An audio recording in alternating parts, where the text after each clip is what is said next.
Today I'll be talking about my research on parcel sending in transnational families. So these are parcels sent via small parcel vans. So these are really small companies of about 5 employees, and they transport parcels from Eastern Europe, from Moldova, that's my fieldwork site, and to the UK.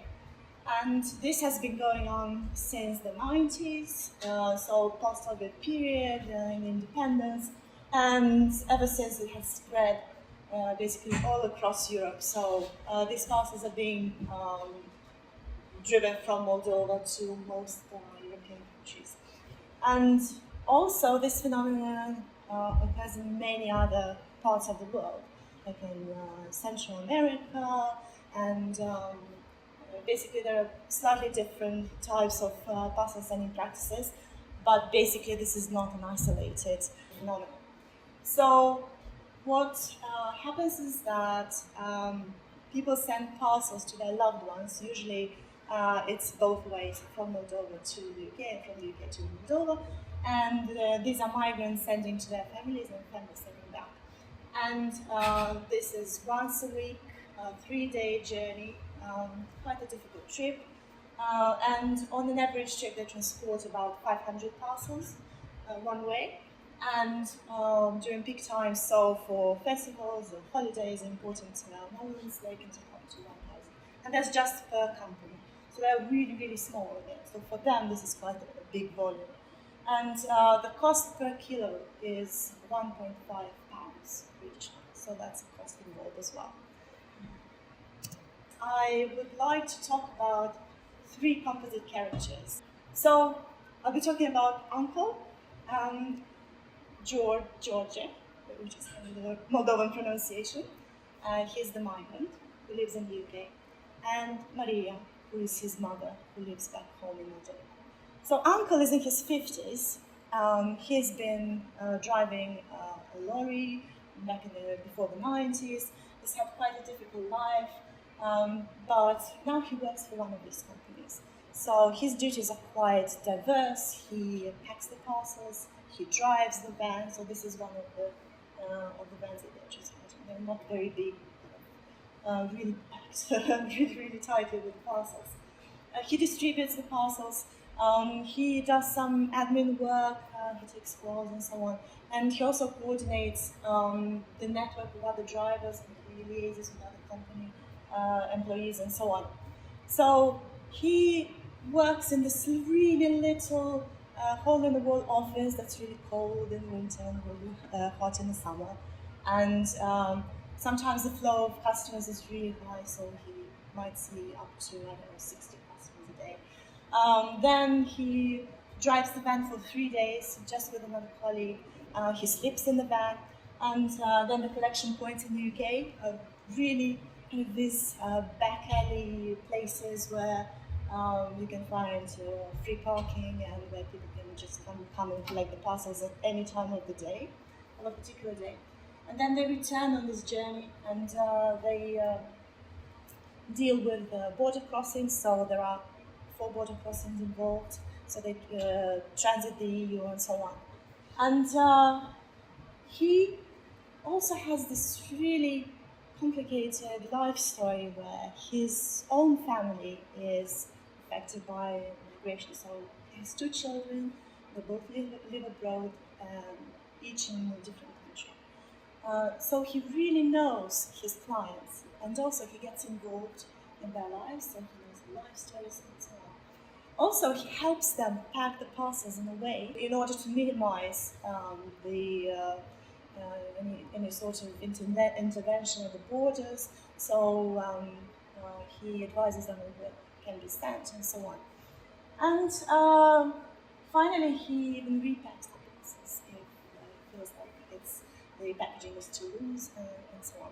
So really, he is part of what Zhang linguists call migrant infrastructure, which is a combination of, this is called beyond physical infrastructure. So this is a combination of social factors and also the effort that goes into networking and creating these connections, basically ensuring that this parcel sending keeps going. The uncle basically was the one who showed Georgie how to send the first parcel, Because when Georgie moved to the UK, he did not know about this collection points. He wasn't really sure. He word of the mouth. He heard about uncle, so he went and he talked to him, and that's how Georgie learned to pack his first parcel. Why did he want to do that? Because that was his first winter in the UK, and it was Christmas, so really wanted to send something to his mother back home.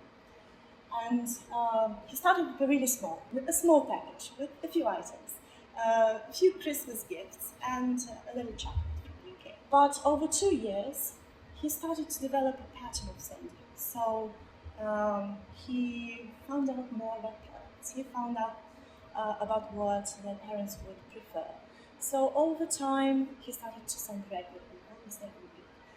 And he works in London. He is a young professional in his 30s.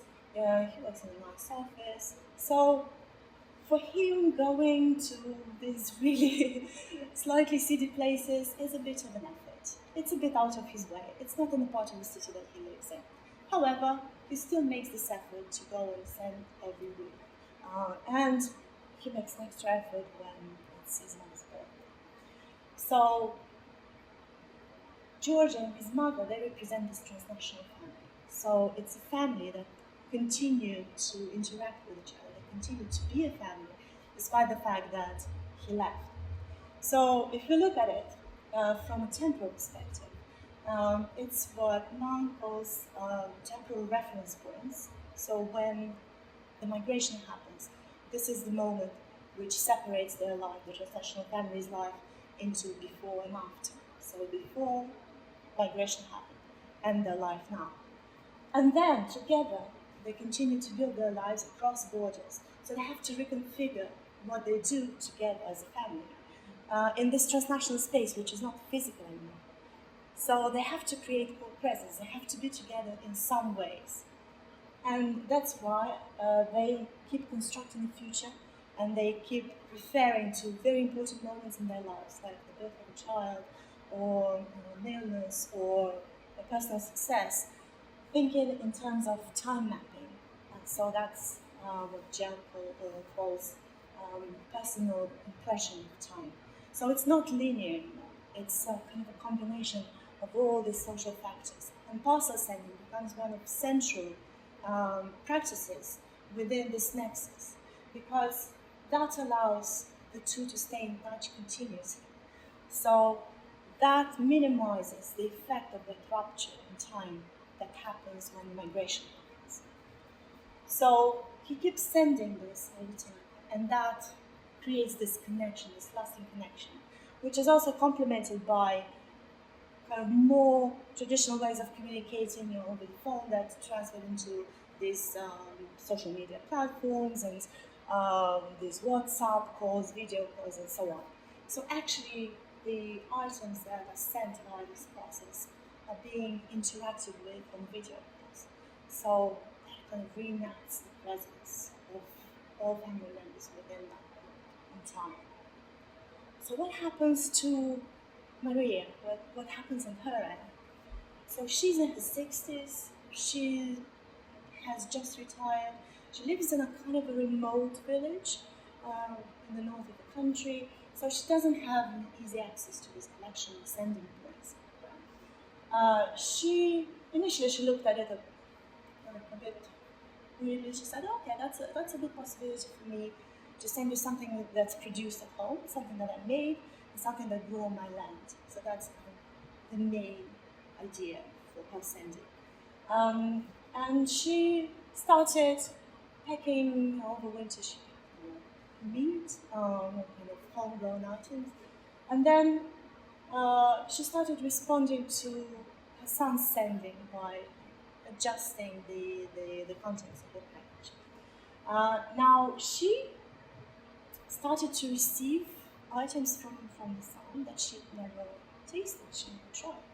So along all this exchange, she actually acquired a taste for British cheese. So she started to really enjoy a certain type of cheddar, which the son had to go and source from a certain supermarket. And that piece of cheddar has been shared with all the neighbors. So now the whole neighborhood knows what British cheddar from corn is. So obviously the son starts sending more of that cheddar because now she has to share it with her uncle on the other side of the village, right? And her 5 friends from the tribe. So that kind of really started to develop a relationship with the country as well and with the taste. So now she has an idea of what Britain represents, not only to her son, but to her as well. So they continue to live in this reconfigured transnational space where there are new elements of his new life in Britain. And more interesting, he starts sending this bio machinery, which she never used before. She didn't have a need for it. But she learned that this is how you participate in protecting your environment, right? So she started to use these and to tell others how to use these. So her daily practices, like laundry, simple things, have really changed over time because she learns about these new things. And also, she considers that the quality of these products is much better in the UK, so it's kind of an image of a Western quality. However, when she sends back to her son, these are apples from her own tree, so he can't get them anywhere, even if he wanted to pay the highest price for them. And all of these parcels, they get packed and repacked and packaged and weighed, and they're tagged and have the name and the number. So there's a lot of effort that goes into the whole process of sending. Now, when she received her first parcel from her son, she had this amazing feeling that he was there with her, because when she opened it, she said, I can feel the touch. I know that he packaged this for me. I know that those sweets that I will taste for the first time, I know that they have been brought with me. And I mean, she can probably get certain things like Snickers and globalization items. She can get them, but she does not. So the son also starts to send things that she could have bought in Moldova, but knows that she would not buy them, even though she has access to them. But because he bought it for her, that's why she consumes them. So in the end, the son says, well, when I received this is my mom. She packed it. These are her hands, and I can feel how she put her love into wrapping this little thing for me. And the mother leaves all these little trinkets that he sent from the first time he sent his parcel, and she places them within the house in a really kind of public areas of the house where these things are on display, so that everybody can see what embodies the presence of the son. And overall, this whole exchange is again supported by the uncle, because remember, Maria doesn't live in the main city. She doesn't have access to these services. So what uncle has to do? He has to call the local bus driver to ask him to take the parcel from the city in Moldova and then deliver it at a certain time to the bus stop. And then Maria has to go and collect it at a certain time. And she has to be there, because otherwise it just goes. It's your normal bus. So the extent of these networks and connections is absolutely mind-blowing. And the network itself keeps changing all the time. So, say Georgia moves from London to Wales. I had some informants who lived in Wales, which is really less connected to this whole network. Then they find local drivers who live in the UK who would carry the parcel to this part of the UK which is not really serviced by these companies. So what I'm currently working on really is to understand how parcel sending provided this really necessary connection during lockdowns in COVID, because most of the data is based on an outlook on the past 3 years. And what Uncle started doing as well was accept parcels for refugees, so items, humanitarian aid items for Ukrainian refugees in Moldova. And he did not charge for them. And this is something that really distances these banned companies from being treated as businesses. Because to Uncle, this is a great effort. He has a good salary, but he has no social package.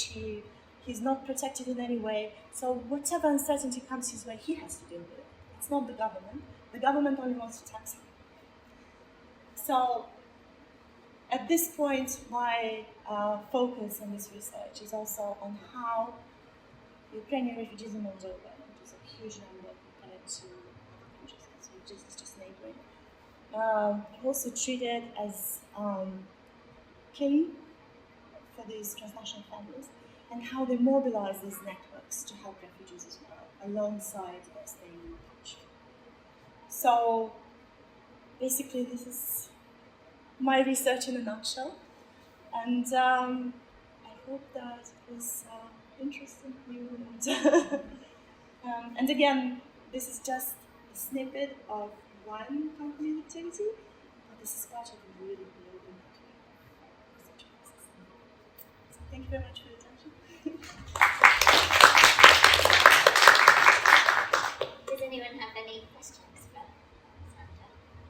While you think about it, I'll ask you the chair of all the showcases, which is, how did you decide that this was going to be your PhD doctoral research area? Did you have personal experience? Yes, of course. I actually come from a transnational family, and I have been using such services for quite a while before starting the PhD. And I was looking at the connection between memory, kinship, and material culture. And then I was kind of advised, directed towards migration as a framework.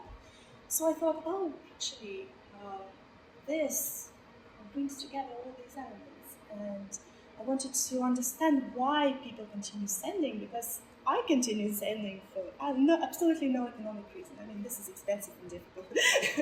So I think that's how I came across this particular ethnographic context. And why Moldova and the UK? It's actually one of the longer journeys, because as I said, they go through the whole of EU, so they're really, the country's really close by. And I wanted to look at this journey, at this temporal aspect, how it happens and what's involved. I actually went on a journey like that. It's really difficult and long. And do they have much problems at customs? Do you get? They tend to have much fewer problems than expected, and that has to do with their embeddedness in this network.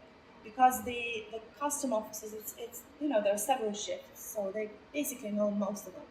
And they already know that this is the van that transports parcels. It's not about traffic, it's not about items that are being sold. And usually, from my experience, there's very little illegal activity going on. Because I actually did ethnography with one of the companies and looked at what they did. So there's really not much to be challenged. And how do kind of Moldovans find out about this network? Is that just something you knew about when you came to the UK, or is it speaking to other experts? Definitely, I knew about this one company, and I thought, okay, probably there are a couple of more of them, because previously I used to live in France for a short period, and there was another service there, so I assumed there was a network. But obviously, the extent of this network was a surprise to me. So it's kind of word of mouth. It is, yes, yeah, and actually then adapts to these areas where more Moldovan migrants move, so they start to deliver there as well, rather than involve all these third parties to do that. You mentioned there's multiple companies. You also mentioned with the case of the parcels for the Ukrainian refugees that some of them are charging sort of non-competitive business practices. How have you found that these sort of companies have interacted with each other? Are they competing for customers, or are they cooperating to help their communities? So, with regards to the parcels for refugees, I can't give you any certain information at this point, because I actually have to go into fieldwork on that. However, on the other part of the question, this is a small country. So this uncle, why is he uncle? Because he knows all the other uncles, isn't it? And quite a few of them work for several companies. So I would not say that they're actually competitors as such. They just cater to slightly different parts of the community. So some go more to Northampton, let's say, and the North Midlands, and others go more to the south, so Kent, that area. So it really depends on what the company is and also what they do. They go to different countries. So my company went to other countries, and they would go together and they would split, and then they would just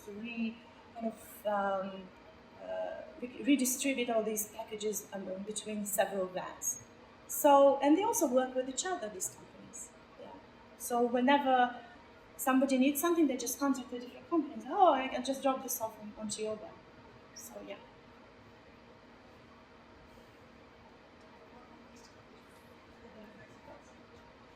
Yeah, that's a very good question.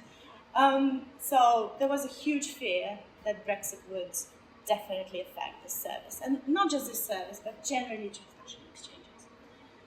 When I talked to my informants, I was certain that they would be at least worried about what was going to happen, and none of them were.